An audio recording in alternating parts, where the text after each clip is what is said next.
இந்த பதிவுல பாருங்க, இதுவும் 2019 அது பார்மசி எக்ஸாம், பார்மசி நடைபெற்ற ஒரு சிறப்பு தேர்வு 2019. இது பொது அறிவு மட்டும் 100 கேள்வி தனி வினாத்தாள். இதுல 71வது கேள்வி பாருங்க, ரைட் சைடு பாருங்க, 71வது கேள்வி. இந்த கேள்வி போடுவாங்க. இது தனி வட்டி என்ற தலைப்புல வரக்கூடிய ஒரு கேள்வி. கேள்வி படிக்கிறேன் பாருங்க. 16 மாதங்களுக்கு முதலீடு செய்யப்பட்ட அசல் ரூபாய் 70,000. 70,000க்கு பெறப்பட்ட வருடாந்திர சாதாரண வட்டி தொகை ரூபாய் 1680 எனில் ஆண்டு வட்டி சதவீதம் என்ன? இதுதான் கேள்வி. இது option A 8%, option B 18%, option C 16%, option D 15%. இந்த கேள்வி என்ன தெரியுதுன்னா, காலம் கொடுத்துட்டாங்க 16 மாசம், அடுத்தது அசல் கொடுத்துட்டாங்க, என்னது 7,000 அசல் கொடுத்துருக்காங்க 7,000, அடுத்தது வட்டி தொகை, இங்க பாருங்க வட்டி தொகை கொடுத்துருக்காங்க 1680 வட்டி தொகை கொடுத்துட்டாங்க. என்ன கேக்குறாங்கன்னா வட்டி சதவீதம், அதாவது இங்கிலீஷ்ல rate of interest, rate of interest தான் கேக்குறாங்க. இப்போ இந்த கணக்கு எப்படி போகணும்னா, முதல்ல ஒரு ஸ்டெப் எடுத்து எழுதிங்க. P = 7,000, ஓகேங்களா? P = 7,000. அடுத்தது N காலம் 16 மாதம், 16 மாதம். அடுத்து என்ன கொடுத்துருக்காங்க? வட்டி, வட்டி என்னது? SI, simple interest, simple interest தான் SI = இங்க பாருங்க, ஏன்னா கொடுத்துருக்காங்க சாதாரண வட்டினா தனி வட்டி தான் சிம்பிள் இன்ட்ரெஸ்ட். இப்போ SI = 1680. இப்படி தெரிஞ்சுக்கணும். ஒரு கேள்வி வரி வழியா இருக்கிறன்னா அதுல அசல் எது, வட்டி வீதம் எது, காலம் எது, இதெல்லாம் தெரிஞ்சுக்கணும். இப்படி எடுத்து எழுதிக்கிறோம். அடுத்தது நம்மளுக்கு ஜெனரலா ஒரு ஃபார்முலா தெரியும். தனி வட்டி கண்டுபிடிக்க சூத்திரம் இங்க பாருங்க, இங்க போடுறோம் பாருங்க, SI = PNR / 100. புரியுதுங்களா? இது எல்லாருக்கும் தெரிஞ்ச தனி வட்டிக்கான சூத்திரம். SIனா சிம்பிள் இன்ட்ரெஸ்ட், Pனா பிரின்சிபல், Nனா நம்பர் ஆஃப் இயர்ஸ், Rனா ரேட் ஆஃப் இன்ட்ரெஸ்ட் பை 100. இப்ப இது SI கண்டுபிடிக்க ஃபார்முலா. நான் என்ன பண்றேன், இந்த ஃபார்முலாவை நம்மளுக்கு என்ன வேணும்? R, ரேட் ஆஃப் இன்ட்ரெஸ்ட் தான் வேணும். ஓகேங்களா? இப்ப நம்மளுக்கு வழக்கமா தெரிஞ்ச ஒரு ஃபார்முலாவில R கண்டுபிடிக்கிற, ரேட் ஆஃப் இன்ட்ரெஸ்ட் கண்டுபிடிக்கிற ஒரு ஃபார்முலாவை நான் கண்டுபிடிக்கிறேன். எப்படின்னு பாருங்க. இங்க பாருங்க, இது SI = PNR / 100. நம்மளுக்கு என்ன வேணும்? R தானே வேணும். இந்த Rல தனியா கொண்டு வரணும். இப்போ கொண்டு வரணும்னா இங்க பாருங்க, இது தொகுதியில் R ஈக்குவல் என்னன்னா பகுதிக்கு வரும். இங்க SIனா கீழே 1ன்னு அர்த்தம். இங்க தொகுதியில் இருக்கிற SI என்ன பண்ணும்? இந்த பகுதிக்கு போகும். இப்போ போடுறோம் பாருங்க, இங்க பாருங்க, இந்த R கொண்டு வரேன். அப்ப 1/R, புரியுங்களா? இந்த R இங்க வந்துச்சுன்னா 1/R = இங்க என்ன இருக்கு? PN / இந்த SI இங்க வருது. எங்க என்னண்ட தொகுதியில் இருக்கிற SI ஈக்குவல் என்னண்ட போனா பகுதிக்கு வந்துடும். அப்ப 100 × SI. ஓகேங்களா? ஒரே ஸ்டெப் தான். இப்ப நம்மளுக்கு R என்ன ஆகுது? பகுதியில் இருக்குது. தொகுதி வரணுன்றதுனால தலைகீழா போடுங்க. அப்ப R = தலைகீழா போட்டீங்கன்னா இங்க பாருங்க, 100 × SI / இந்த PN. ஓகேங்களா? அவ்வளவுதான். இதே மாதிரி எல்லாத்துக்கும் கண்டுபிடிக்கலாம். ஆருக்கு N கேட்டா காலம், கேட்டா காலத்துக்கு, P கேட்டா எல்லாத்துக்கும் பரவாயில்ல, மாத்தி மாத்தி போட்டுக்கலாம். நம்மளுக்கு தேவைப்படுறது அடுத்தடுத்து வந்த பதிவுல கணக்கு அது மாதிரி போடுறேன். இந்த பதிவுல நம்மளுக்கு R வேணும்ன்றதுனால இந்த ஜெனரல் ஃபார்முலா SI = PNR / 100 என்ற ஜெனரல் ஃபார்முலா நம்ம R கண்டுபிடிக்க தேவையான ஃபார்முலாவை உருவாக்கிக்கிறோம். அதுதான் இது.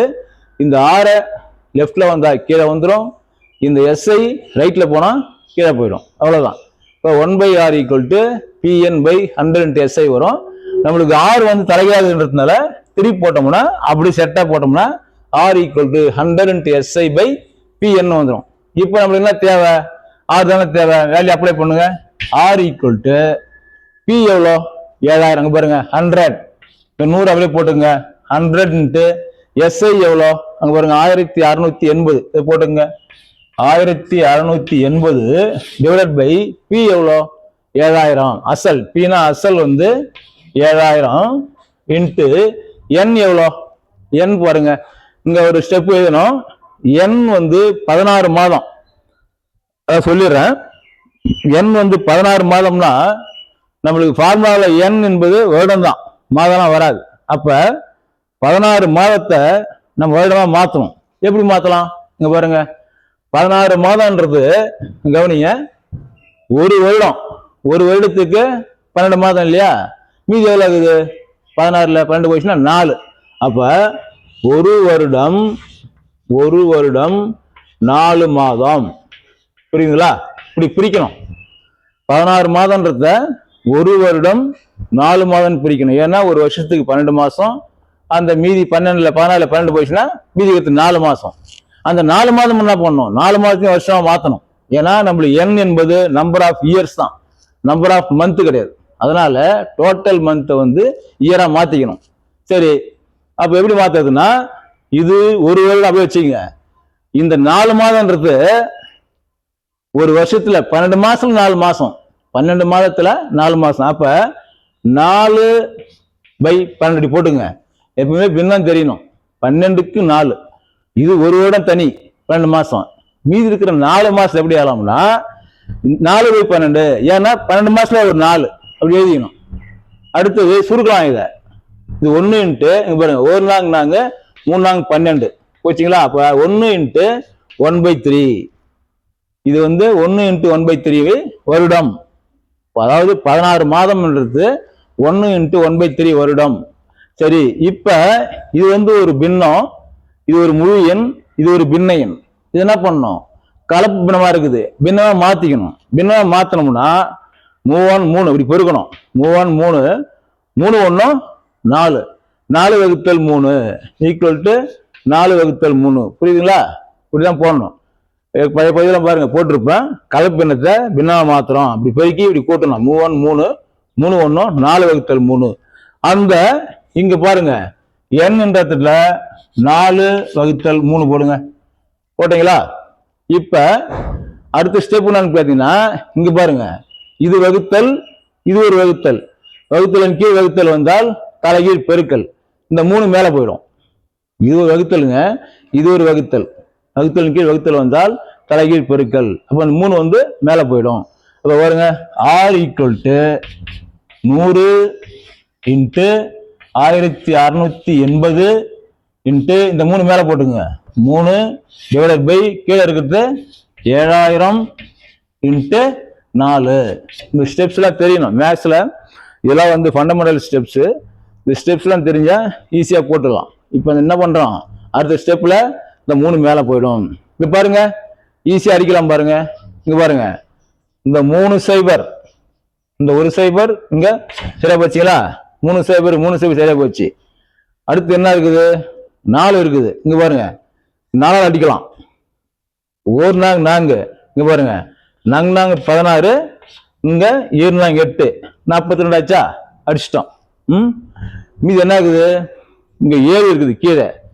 இந்த 7 இதாக அடிப்படும். 1 7 7 35 6 42. பாருங்க, 1 7 6 42. ஓகேங்களா? மீது என்ன இருக்குது? 6 × 3 தான் இருக்குது. = 6 3 18%. ஓகேவா? ரொம்ப சிம்பிள் தான். இது மாதிரி நிறைய எப்படி கேட்டாலும் போடலாம். தனி வட்டி, கூட்டு வட்டியில தனி வட்டியில 2 கேள்வி, கூட்டு வட்டி 2 கேள்வி. எப்படி கேட்டாலும் என்னுடைய பதிவை பார்த்தீங்கன்னா 4 கேள்வி நீங்க கன்ஃபார்மா போடலாம். இங்க பாருங்க, ஈஸியா கண்டுபிடிச்சிட்டேன். Rate of interest = 18%. அது இங்க பாருங்க, ஆப்ஷன் பி தான் ஆன்சரு. என்னோட பதிவு எல்லாமே நான் நோட்டு புக்லயோ இல்லை வேற ஏதாவது புக்லயோ போடல. எல்லாமே ப்ரீவியஸ் இயர் கொஸ்டின் பேப்பர் தான். கிட்டத்தட்ட ஒரு 300 வீடியோ போட்டிருக்கேன். 300 கணக்கும் ஏற்கனவே டிஎன்பிசியில் கேட்ட கேள்வி. இதை ஃபுல்லாக பாருங்க. இன்னும் வந்து இந்த 3 மாசத்துல இன்னும் ஒரு 1000 பதிவு போடுவேன். அதுவும் பார்த்துங்க. கன்ஃபார்மாக மேக்ஸில் 25 எடுக்கலாம். இங்கே பாருங்க, ஈஸியாக சொல்லியிருக்கேன். ஒன்றும் இல்லை, கொடுக்கப்பட்ட கேள்வி மிக்ஸ் ஆகிருக்குது. எது அசல், காலம், வட்டி கொடுத்துருக்காங்க. அதை தனியாக எழுதிட்டோம். ஃபார்முலா போட்டேன், ஜென்ரல் ஃபார்முலா போட்டிருக்கேன். அதுலேருந்து ஆர் கண்டுபிடிக்க ஃபார்முலா கண்டுபிடிச்சி போட்டிருக்கேன். வேல்யூ அப்ளை பண்ணியிருக்கேன். ஆன்சர் கண்டுபிடிச்சிட்டேன். பாருங்கள், ரொம்ப ஈஸியாக இருக்கும். இந்த சேனலை பார்க்குறவங்க சப்ஸ்கிரைப் பண்ணுங்கள், நண்பர்களுக்கு ஷேர் பண்ணுங்கள். அடுத்த ஒரு பதிவில் சந்திப்போம்.